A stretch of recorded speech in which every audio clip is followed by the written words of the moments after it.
I'm going to start putting a disclaimer at the beginning of all of my videos just to remind everybody that all the topics I discuss in my content are things siphoned from this abnormal condition that I have, which elicits this infinite experience of reality. Experience might not be the best term. It's technically correct.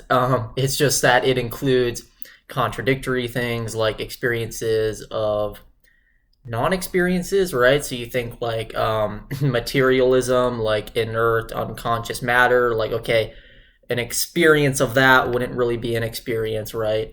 Or like a sort of Zen no mind or Buddhist cessation, okay, like of that's not really like an explicit experience either. It sort of just drops all of that. So even though you could say there's ways to like experience those things such that the term experience is technically correct, it doesn't quite go far enough, precisely because the experience of those things are not really experiences, right? Like inert unconscious matter, that's not an experience. Buddhist cessation, I mean, you could consider it an experience. It kind of depends on your definition. I've talked about this with people in the past, but if we're going by certain definitions, then Buddhist cessation is not an experience either. You could consider it one, but you could also just consider it nothing at all, or neither, something or nothing, right? It really just depends on the definition.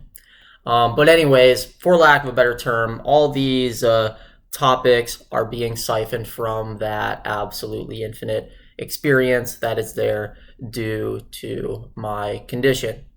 With this video, we're going to go pretty far out there and exploring some things that are included in it, right? Some things that I see or experience. And it's really going to give you an idea of just how radically bizarre absolute infinity can get, not just as a mathematical concept, but just like as something that is absolutely infinite in absolutely every single manner, right? We're talking about absolute infinity, not just mathematical infinity like the number line, right? So it'll really give you an idea of just how bizarre such a thing can get. So let's get started with, an idea that I've talked about before, well, an idea that a lot of people have talked about before, which is this concept of the multiverse. So it's like, okay, we have this universe here, and then you've got other universes out there where, everything can be different. Maybe the laws of physics are the same, or the laws of physics can be different, or it can even go so far so as to make even like the axioms of classical logic different, right? Something like that. So you could, if those are broken, if the laws of physics are broken in another universe, obviously things can get pretty weird, and even more so if they break the three laws of classical logic, which are the law of identity, the law of non-contradiction, and the law of excluded middle. I'll explain those three laws or axioms more in a future video so that you all can become more acquainted with classical logic if you are not yet. But I'll just gloss over that for right now.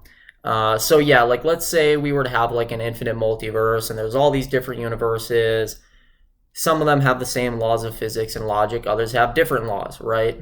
And the ones that have different laws, they can be different to either a subtle degree where things aren't that different, or they can be different to a very drastic degree in which things get extremely bizarre, right? Or at least they can. Maybe they just get so bizarre that they ironically look the same. That's another thing. It can kind of just offset itself. It can get so weird that it actually just ends up looking normal.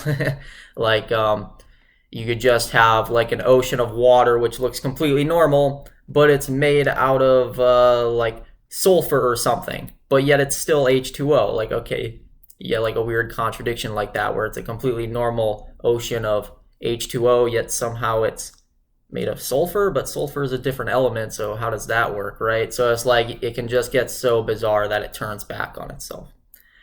So yeah, things like that. And now this multiverse concept with all these different weird universes and realities and laws of physics and logic, Clearly, this is not something original to me. Obviously, I am not the first person to discuss such an idea. I mean, this multiverse idea has been publicized a lot in various movies and TV shows, so you think like the Marvel Cinematic Universe, or even just the Marvel Universe in general, right? Like the comic books or DC Comics or Rick and Morty, right? Like there's lots of media out there really exploring and making use of this idea. So certainly that's not original to me, but we could go further with it. Remember, again, we're talking about absolute infinity here. So is the multiverse really the full extent of absolute infinity?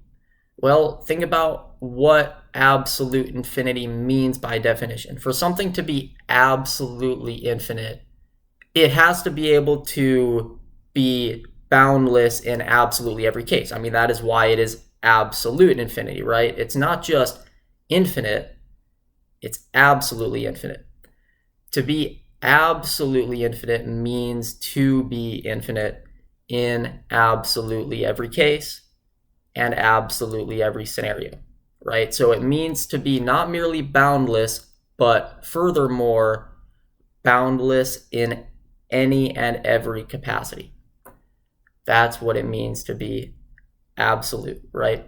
So if something is absolutely boundless, it has to break past all bounds. It has to burst all constraints in absolutely every case. So in this case where we're now talking about this multiverse, even if this multiverse is infinite, this is still another constraint that has to be broken past. Even that constraint is something that it has to burst through, even if it's infinite, right? Okay, so that would mean that there's other things beyond the multiverse, right? The multiverse is not the full extent. And even if it were, that would still be another constraint that it would have to break past, right? It has to break past full extents anyways. It has to have those sorts of relative contradictions and paradoxes. So yeah, for all intents and purposes, you can go beyond the multiverse with absolute infinity. And so yeah, certainly these are things that are also there in my condition. So let's go over another example, which is also not original, but it is certainly less famous and less popular than the multiverse idea. So to really give you an idea of what this next example is like, because it is more radical, it is crazier than the multiverse, so I'm going to have to really break it down for you and give you somewhat of an example to help you visualize it as best as you can. So let's say you were to look at this entire infinite multiverse. Let's say our reality was like really an infinite multiverse. Obviously, it's possible that this is not correct. It's possible that we're just in a finite universe. But for the sake of this example, let's just say we do live in this boundless multiverse with all these universes. There's ones out there that are the same as this one or completely identical even, but there's also ones that just completely break the laws of physics and classical logic. Okay, so you stand back and look at this entire endless multiverse. And now you ask yourself, what's the possibility that it could have been something else? What's the possibility that, for example, it could have been a finite universe rather than this whole infinite multiverse? Or what's the possibility that it could have been transfinite, so like something in between finite and infinite? Or what's the possibility that it could have been something between transfinite and infinite, right? Like there's all these different possibilities you can mull over in your head. Why is it that we live in an infinite multiverse rather than just one single finite universe? Why is that not all that exists? So you ask all these questions in your head. You ask, what's the possibility of scenario X rather than having this infinite multiverse? Or what's the possibility of it having been like scenario Y rather than being this entire infinite multiverse? Okay, well now, let's say that each of those possibilities that you are attempting to visualize, let's say each of those is satisfied. Okay, this is where we get into a philosophical notion known as possible worlds. The first philosopher to really explicitly write about this idea and coin the name is David Lewis, right? So you can go read some of his work if you want. Obviously, he's not going to be as mystical with it as I would be, but you can still go very far with it, even just from a pure philosophical vantage point. So yeah, David Lewis coined this philosophy of possible worlds, which basically says, okay, we can, imagine all these different possibilities for how the world could have been. Okay, so maybe we live in a finite universe. What's the possibility that it could have been infinite instead? Or maybe we do live in an infinite universe or even an infinite multiverse. What's the possibility that it could have been one single finite universe instead? And his philosophy is that, okay, these possibilities are actually physically real in other possible worlds. So let's say we were to live in this entire infinite multiverse. Okay, well, there's a possible world out there such that instead of being an infinite multiverse, all that exists is just one finite universe. Or there's yet another possible world in which things are transfinite rather than infinite or finite, right? Like you can just come up with a whole number of possibilities that are satisfied in all these possible worlds, right? So notice that this concept of possible worlds, it's radically larger than the whole multiverse spiel that you see in all these superhero movies and stuff like that. No, possible worlds take things much further, right? Because even the multiverse can be drowned out and changed by all the different possibilities being satisfied in these possible worlds. Okay, so this notion of possible worlds, it's far crazier than the multiverse, and yes, I do experience things like this in my infinite condition also, or experience again. But as I've just said, that idea is still not original to me. I'm not the first person to talk about it or write about it. It's been written about in some ancient writings, but it was first explicitly written about by that philosopher, David Lewis. So now let's take things a step further, and I'll cherry pick an example here out of infinity, right? Whenever you're picking an example from absolute infinity, it's always cherry picking at random. Even saying that isn't quite right because infinity allows for exceptions to cherry picking. But anyways, we're going to cherry pick here. And I'll give you an example of something that is even crazier than David Lewis's possible worlds. To do that, let's go back to the thought experiment we were mulling over together in order for you to understand Lewis's possible worlds.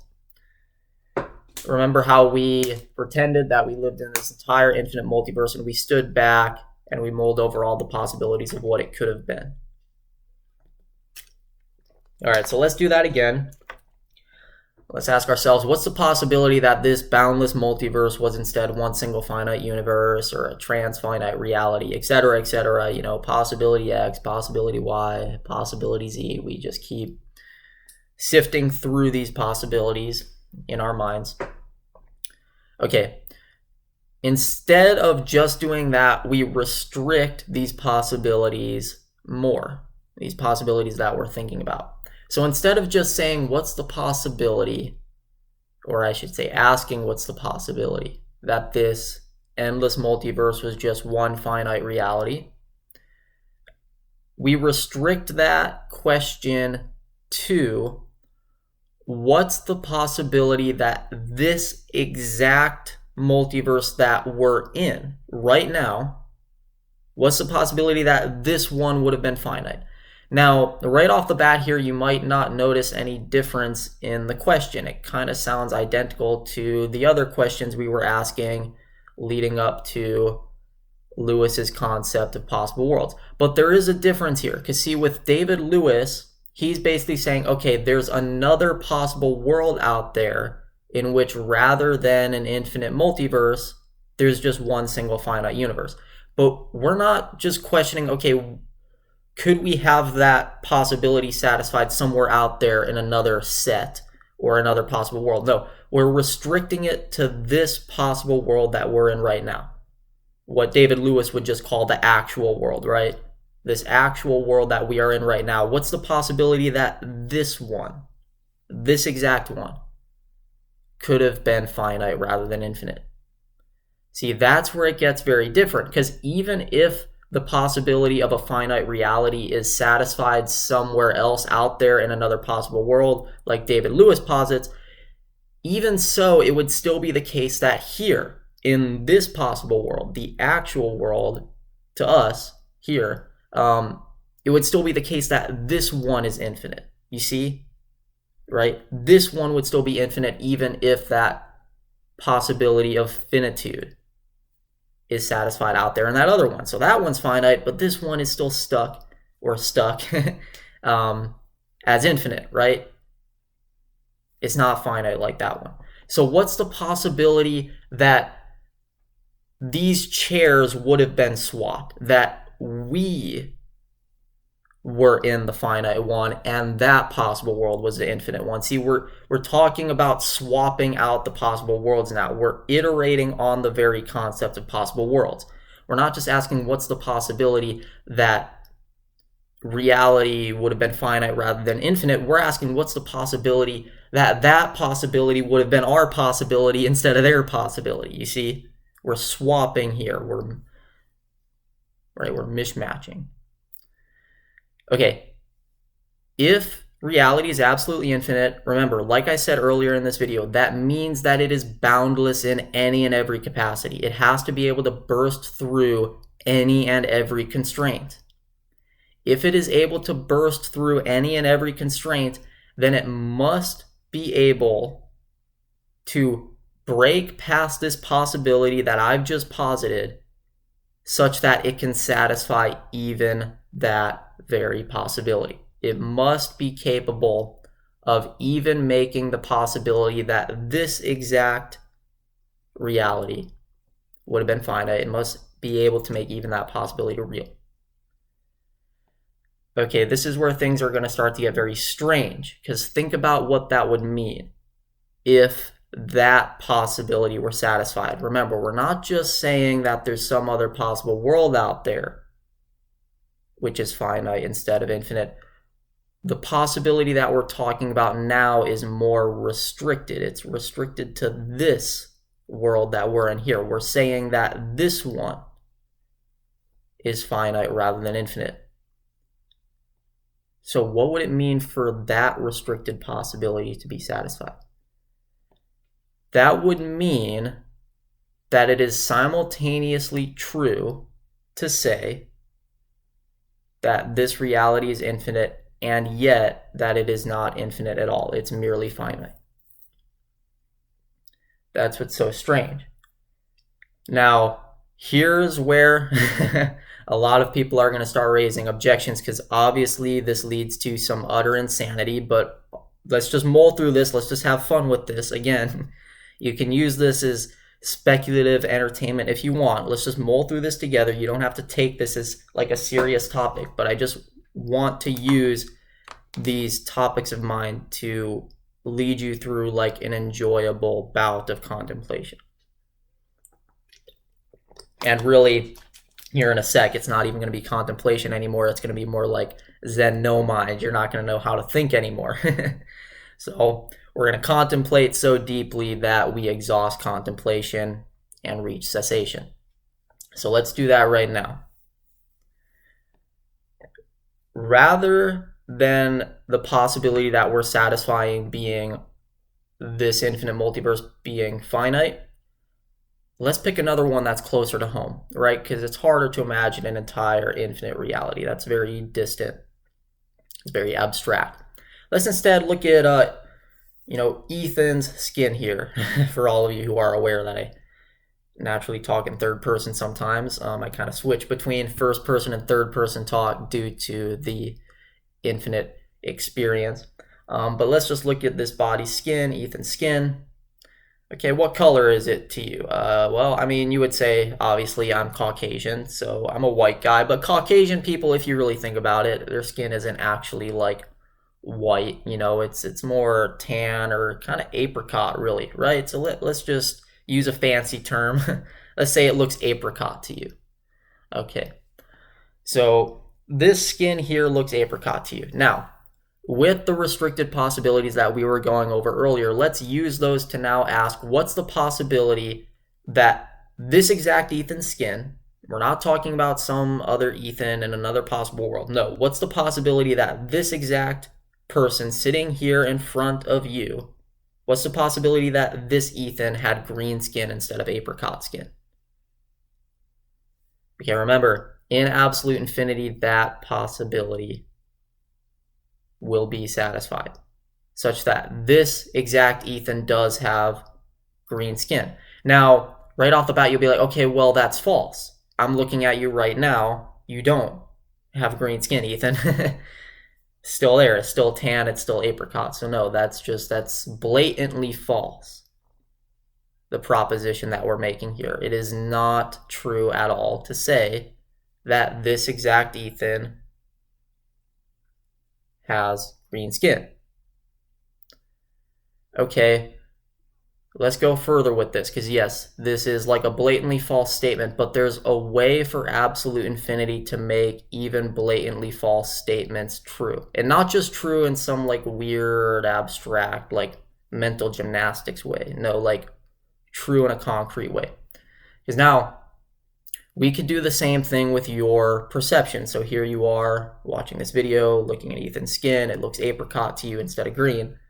We can now ask, what's the possibility that that exact you there, not some other you in another possible world, but what's the possibility that that exact you would have instead been looking at this video, seeing Ethan with green skin? That possibility is going to be real also. But see, think through this. This is where it gets very, very bizarre. That means that there's a version of you which is like this exact you. So it's like it's not you, yet it's this exact you. It's almost like it's you but unidentical from yourself. Watching this video, seeing this exact Ethan with green skin. So like there's a completely different version of this event going on right now, but it's not like a different version off in some other possible world. It's a version that satisfies the very possibility that we went over earlier. The possibility that this exact Ethan looks green to that exact you. That's the possibility being satisfied. So this is where it breaks the law of identity in classical logic, in that we can have events which are different, right? Yet, even though they're different, they're still the exact same event. Like they're different versions of the exact same event. But it's crazier than Lewis's possible worlds, because we're not just talking about possibilities being satisfied in some other world. We're talking about possibilities pertaining to this exact world being satisfied. Now, this may not be convincing enough for you, so let's discuss this in another way, because this is still very bizarre. This still looks very, very, very false and very, very, very wrong. But again, let's just have fun with this. Let's just explore these crazy, insane notions.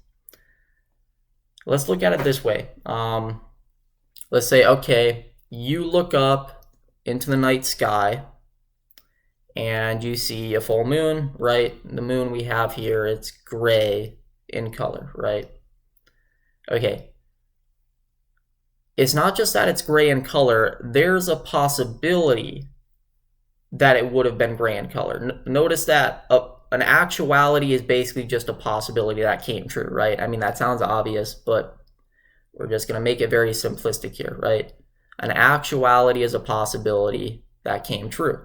So it's not just that the moon is gray, it's that there's also a possibility that the moon could have been gray. And that possibility that it could have been gray, that actually came true, such that we do see a gray moon, you know. So possibilities can correspond to actualities. Right, like again, Ethan's skin is apricot, that means there is this possibility of his skin being apricot. You know, if it weren't a possibility, it wouldn't have been able to be true. Same thing with the moon. If it weren't possible for the moon to be gray, it wouldn't be gray. So the possibility corresponds to the actuality. Okay, so possibilities and actualities correspond in this way. You can have a possibility that is also an actuality, right? The possibility of the moon being gray is also an actuality. The moon is actually gray. But even though they correspond to each other, they're two very different things, right? Like a possibility is not a concrete physical entity in the same way that the actual moon being gray is, right? Like the actual moon is a concrete physical entity. But the possibility of it being gray, that is not a concrete physical entity. So you have two very different things here. Basically, what you should recognize in this is that actualities are very, very different than possibilities, right? The actual moon, that's a concrete thing, right? It's physical. But the possibility of it being gray as it is, that is not a concrete entity, right? It's merely a possibility. It's not physical. Yet despite how different these two types of entities are, they can correspond. The possibility of the moon being gray is manifest in the moon actually being gray. That possibility is there and it is actual. Okay, so despite how different possibilities are from actualities, they can correspond to actualities. So now let's look at another possibility. Let's ask, what's the possibility that our exact moon, again, not a moon in some other possible world like David Lewis suggests, what's the possibility that our exact moon up in our night sky would have been brown? Not gray, but brown. That is a possibility, right? It could have been brown. So what's the possibility that could have been brown? Okay. Notice that that possibility, that's no less intangible than the possibility of it having been gray, right? Like the possibility of it having been gray, sure, that corresponds to an actuality, but the possibility itself is not like some tangible physical entity. No, it's non-physical and intangible, just like the possibility that it could have been brown instead. Or we could look at other colors. What's the possibility that the moon could have been black or white? Like these are all intangible possibilities, all of them. None of them are physical entities. Yet one of those non-physical possibilities is an actuality. Just one of them. The moon being gray. That intangible possibility corresponds to a tangible actuality. Why is reality biased towards that one? Why has it made that one intangible possibility into a tangible actuality?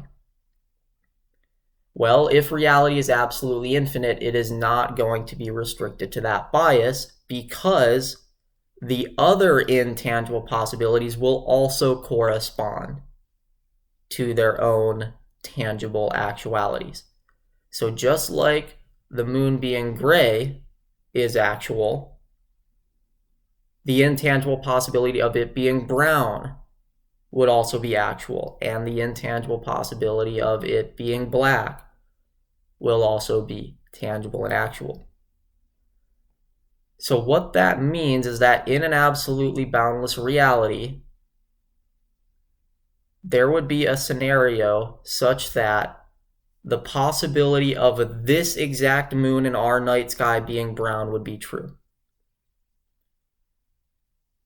But then, Ethan, why don't we see it as brown? Okay, well, the possibility of this exact you seeing it as brown would be satisfied too. So again, we get like a different version of our moon, but it's not a different version. It's not like what David Lewis talks about where it's some other moon in some other possible world and it's brown instead of gray. No, it's like it's a different version of this exact moon. You see that there's a contradiction going on here. Like it's different, but it's the exact same one.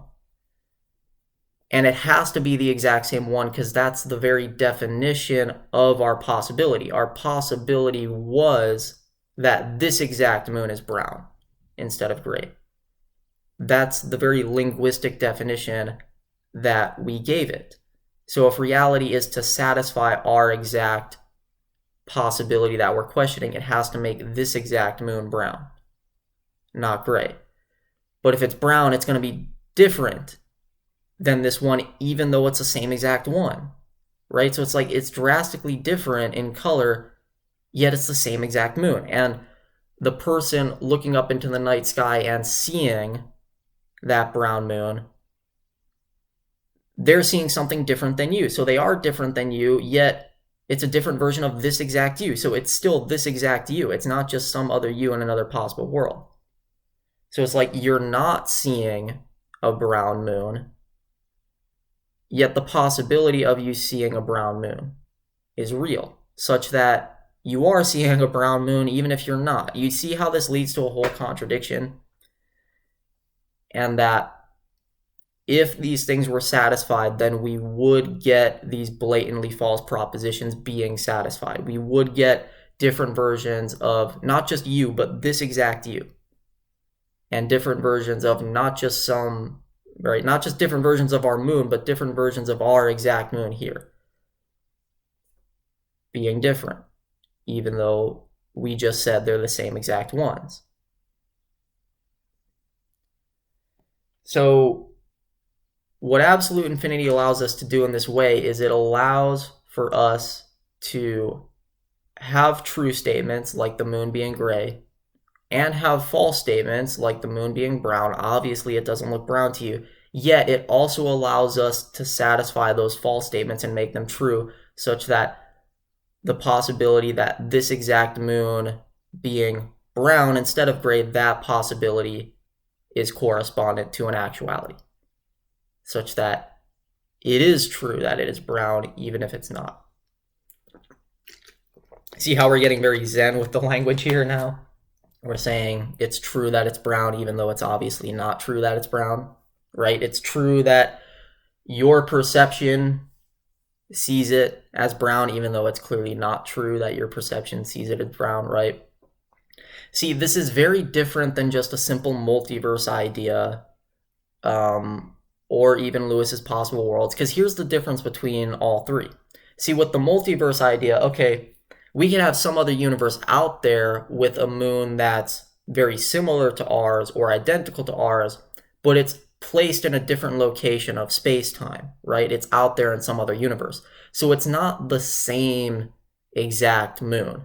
It's not even a different version of our moon. It's just a completely different moon that shares, if not every trait, almost every trait, right?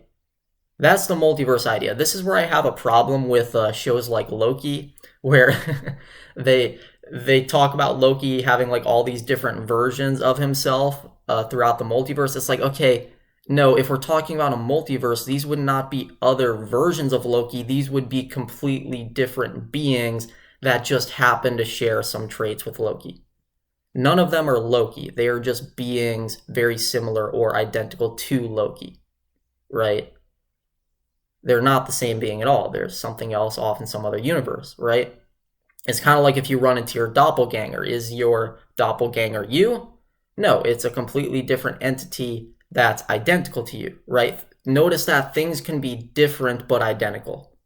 You know, you can have two carbon copies of a white piece of paper. Okay, they're two different pieces of paper, but they're nearly identical. So just because things are identical or nearly identical does not mean that they are the same exact thing. You can have two different things that are just very similar or identical. So that's where people get confused with this multiverse idea, is that just because there's a being out there that looks identical to you or acts identically to you does not mean that it's you. It can still be a completely different being that just shares a ton of traits with you, you see? But now when we move up into David Lewis's possible worlds, yes, now at that point it is true to say that these other beings we're talking about, they are actually different versions of you, right? So if the Marvel Cinematic Universe were to make use of possible worlds like David Lewis rather than merely like a multiverse concept, it would actually be more accurate to talk about these other versions of Loki as literally being other versions of Loki. Like, okay, what's the possibility that Loki would have been a female? That possibility is satisfied out there in this other David Lewis possible world, right? David Lewis style possible world, I should say. So when talking about the multiverse, it's not technically correct to call them different versions of the same thing. But when we're talking about possible worlds, it is correct to say that these are different versions of the same thing, right? We're talking about different versions of Loki, different versions of yourself, different versions of the moon, etc. But again, even if we work up to that level of David Lewis's possible worlds, whatever is going on in those other possible worlds, we're still stuck with what's going on here in this world, right? Whatever Loki is out there in that world doesn't matter here. Loki is still however he is here in this possible world. So that's where now we work up to the level that I discussed, where you get not just the possibility of a Loki being different satisfied, but the very possibility of this exact Loki having been different. We get that possibility satisfied. Such that there is another, not just Loki, but this exact Loki who is different. The very possible world we live in is different. It's almost like if you retcon a timeline in a comic book. That's a bit of a nerdy term, so let me explain. It's kind of like, okay, you can do 3 things to a timeline in a comic book. You can bend time, you can break time, or you can retcon it. You know, bending it, that just just manipulates the order of events. Breaking it, that just completely, obviously, busts everything. But retconning something is basically like a reset. You just completely undo a storyline and replace it with something else. So if in one storyline of a comic book, the Flash wore red, you now retcon that, you reset it, and it's like, okay, no, he never wore red. That was never a thing. What are you talking about? He's always worn yellow. It's that sort of thing. Like, the timeline was never broken. It's not like, oh, he was wearing red and now he wears yellow. Like, things have just been changed. No, the change never happened. Things are so completely reset at the top that there was never a time in which he wore red. He's just always worn yellow. That's the timeline. It's just always been that way. The timeline where he wore red, what are you talking about? That was never there, right? Like, it's a complete reset. That's what it means to retcon a story or an event. You make it such that it's just always been this way, that other way, what are you talking about? That's never been the case, right? It's just, it's gone. It's uncanonized, basically. This is essentially what the level above Lewis's possible worlds does. It doesn't just like break out into some other possible world where things are different. It retcons this exact world that we're in here. Like, we throw this one out. Okay, it's never been the case that Ethan's had apricot skin. He's just always had green skin, right? Like, realize if that world is out there, it satisfies that proposition of me having green skin to such a great extent that it's just always been true that I, as Ethan, have had green skin. It's never been true that I've had apricot skin. This thing you're seeing right here, right now, of this body having apricot skin, that's never been the case. It's always been true that it's been green. So we're not like changing anything. It's not like we're changing your perception or changing my skin from perceptually apricot to perceptually green. No, it's just, it's always been perceptually green. It's always looked that way to you, just like it's always looked apricot to you, right? It's always looked green to you, even though it's always looked apricot to you, right? We get a complete reset of the storyline going on. So for that reason, I call this next level the storytelling axiom, because it allows for a complete retconning of stories or narratives or events or phenomena, etc., right? The moon's never been gray. It's just always been brown. That's the possibility that ended up being real. It's kind of like here, we look up into the night sky. Which possibility ended up being the actual one? Well, obviously, it's the possibility that the moon could have been gray. That's the one that ended up manifesting. Okay, but then you also have the other possibility of it being brown. You have that being actualized. So it's a retcon. The moon's never been gray. The possibility of it being brown is the one that turned out real. It's not just real in some other Lewisian possible world. It's this exact moon in this possible world being brown. That's the possibility that's being satisfied through retcon, because we are retconning this exact possible world. We're not just throwing the possibility out there to be satisfied in some other possible world. We are resetting this one to such a deep, thorough extent that the reset never happened. It's just always been brown. We didn't reset it from gray to brown. It's just always been brown, like for us. The moon was never switched from green to gray.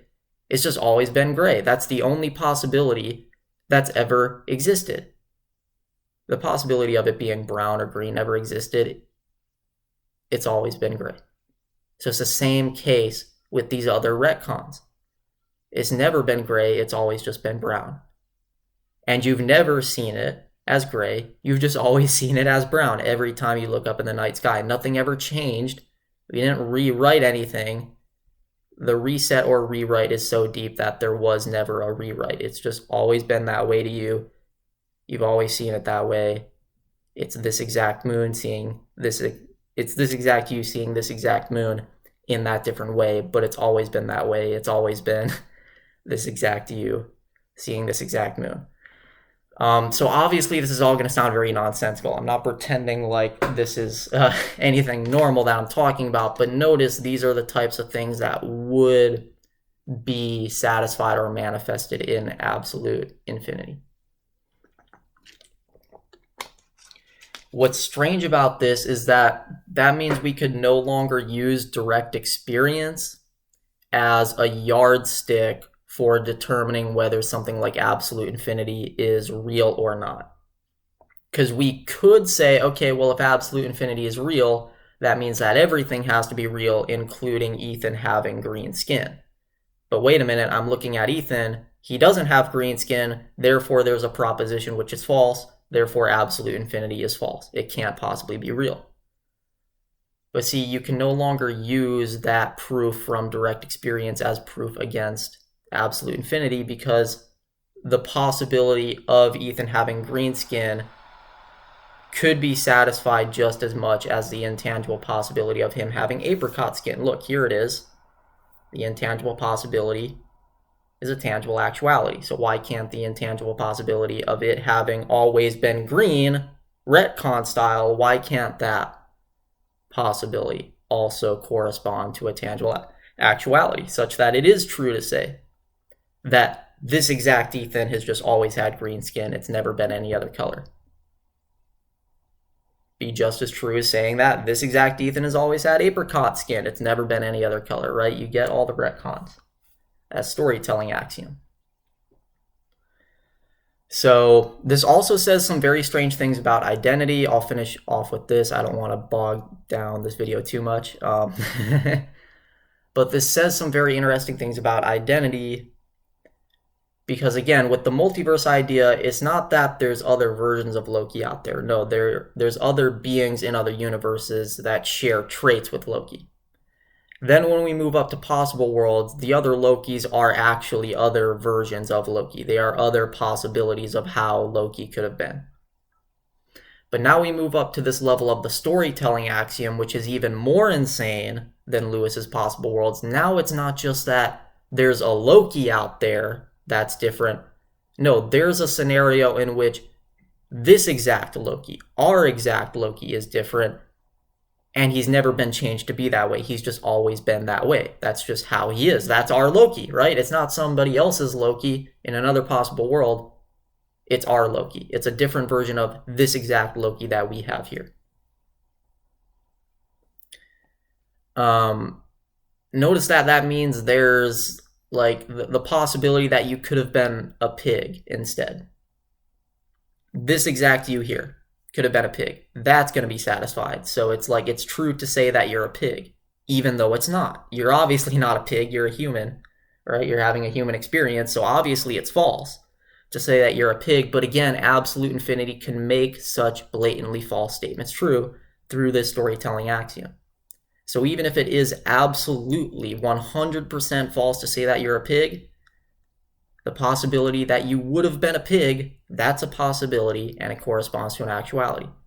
There is a scenario in which this exact you here is a pig, such that the statement or possibility is satisfied.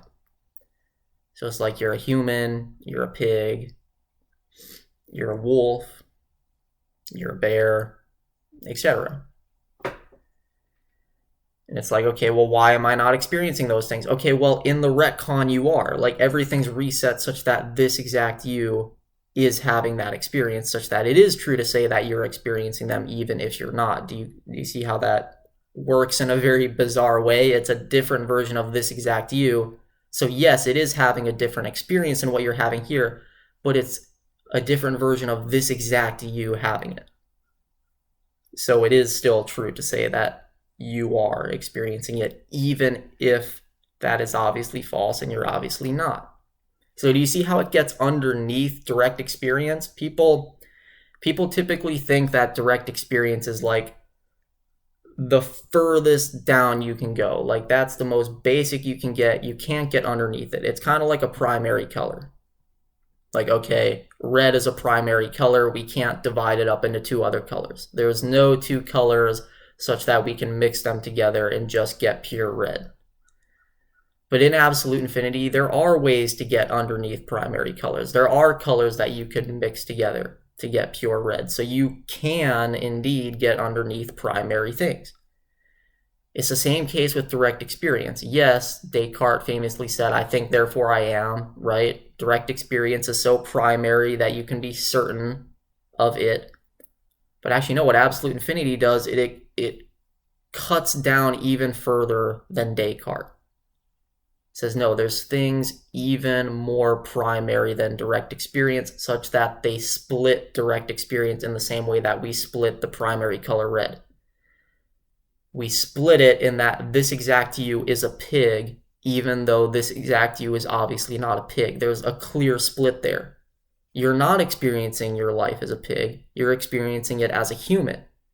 Yet despite that, the possibility of you having experienced a pig's life instead, that is actualized such that it is true that you right there are having the experience of being a pig right now, in the same way that right now you're experiencing what it's like to be a human, right? So there's an obvious split there in direct experience. We're talking about something more primary than direct experience, such that even Descartes' I think, therefore I am, does not get to the bottom. We can just keep going lower and lower and lower.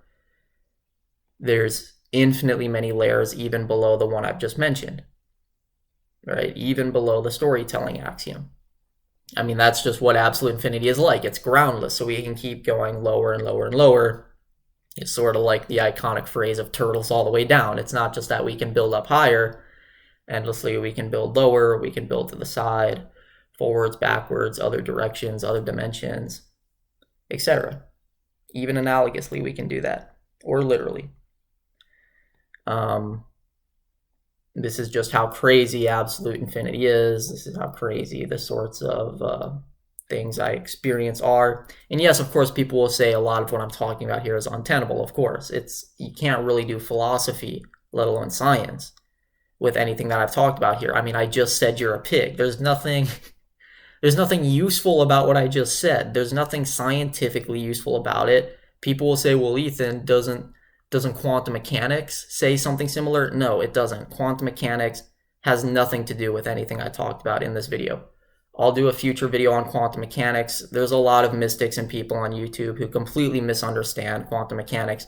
No, there's nothing mystical going on with quantum mechanics, and there's certainly nothing in quantum mechanics that deals with what I'm talking about here. So this whole idea that you're a pig and that possibility is somehow satisfied in absolute infinity, quantum mechanics doesn't involve that at all. Don't place my craziness over on the scientific community. I'm not trying to taint them with that. So no, this is not useful in any scientific capacity. It's not even useful in any philosophical capacity, because in order to do philosophy, we need a way to think rationally such that we can advance from premises to a conclusion. But if we can just retcon any conclusion and say, no, you're obviously not a human, you're a pig, like we can't do philosophy anymore. We have no capability. We would be in like a philosophically vegetative state where we can't do philosophy anymore because we've stupefied ourselves so much, right?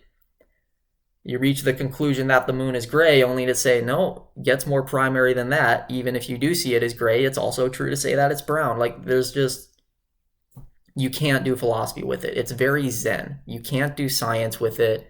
You can't do philosophy with it. You can't perform rational thought with it. It's complete no mind. It's complete not knowing. Absolute infinity is so broad and so vast, and it can make so many blatantly false statements true that if you try to contemplate it, you can't. You can't use the fact that you're a pig to do serious contemplation. How do you use blatantly false truths? Notice that contradiction I just said, blatantly false truths. How do you use blatantly false truths to do serious philosophy or serious thinking or serious science? You can't. So I don't pretend that any of the topics I discuss here are useful for science. They are not. They are not even useful for philosophy, let alone science. Science is much more rigorous than philosophy. So if my ideas aren't even practical for philosophy, they definitely stand no remote chance in the scientific community. Definitely not. They are just pure Zen, pure not knowing. That's it. They're not a mode of intelligence. It's not intelligent to understand that you're a pig. Even if it's the nature of reality, it doesn't increase your intelligence to contemplate that. It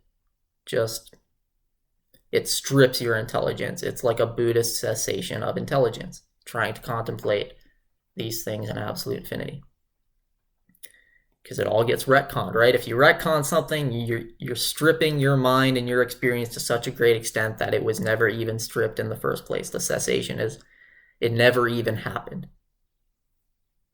Ethan's skin has always been apricot. It was never stripped. Or it's always been green. It was never stripped. Both are there. Even if only one is there. This one is the only one here. But to the green one is the only one that's ever been there because of the retcon. That's the storytelling axiom. And notice, I'll finish off on this note. This is an example that I cherry-picked from absolute infinity, this storytelling axiom that I just discussed. This is something that I'm able to talk about, something that we are able to discuss in human language. Absolute infinity is, of course, going to also include things that we would not be able to discuss in such a manner.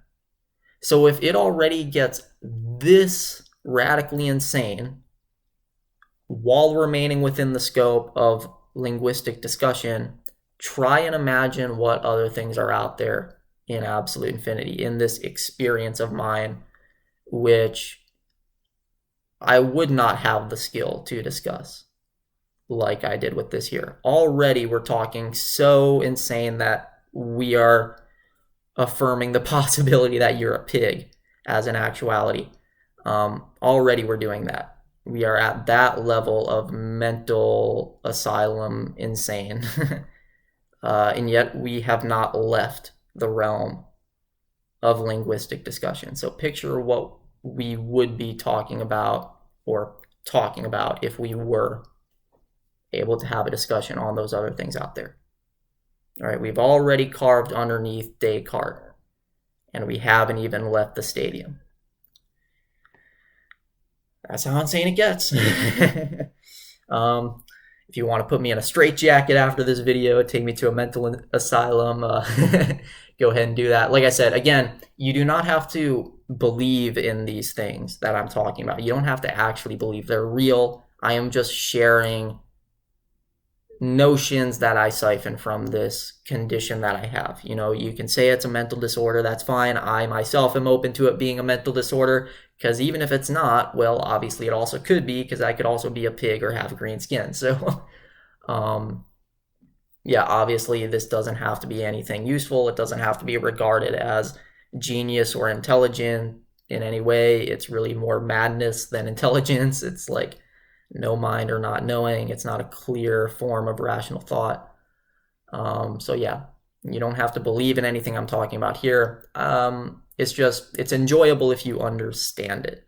I'd rather people understand me but not believe me than believe me but not understand me, if you get what I mean. So if you didn't quite understand me, feel free to ask questions. I'll explain it to you. Even if you don't believe in it and you just want to ask me about like just the concept in general, I'm happy to explain it to you in a sort of fictional context, like as if I'm just talking about like a fictional idea. I'm happy to like explain it to you like how somebody would explain Harry Potter to you. That's perfectly fine. So yeah, if you have any questions, don't be afraid to ask. I'll put my email down in the section below if you would like to email rather than comment. But hopefully this was enjoyable. I'll be releasing another video pretty soon on a different topic, most likely. Until then, you all create a nice day.